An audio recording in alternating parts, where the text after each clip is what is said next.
Hello kids, today we are going to learn the sound of blue and the sound of cool.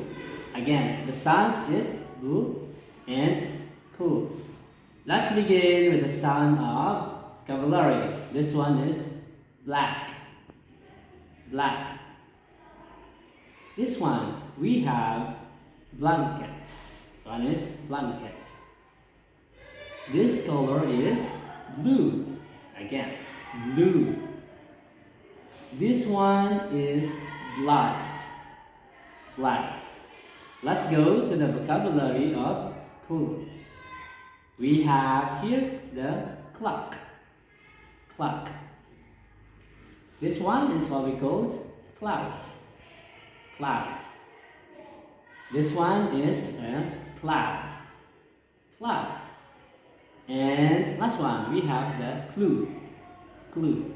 And let's have here the structure. Can you see the, and you will say, yes, I can, no, I can't. For example, can you see the blue clock?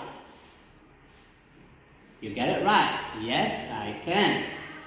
Next one. Can you see the red clock? No, I can't. Next one. Can you see the black blanket?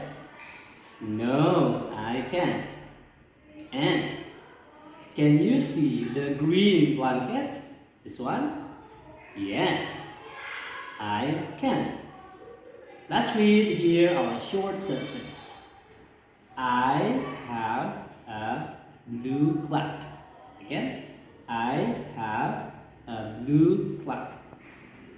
And she has a black blanket. She has a black blanket. And that is the end of our lesson today. Bye, kids.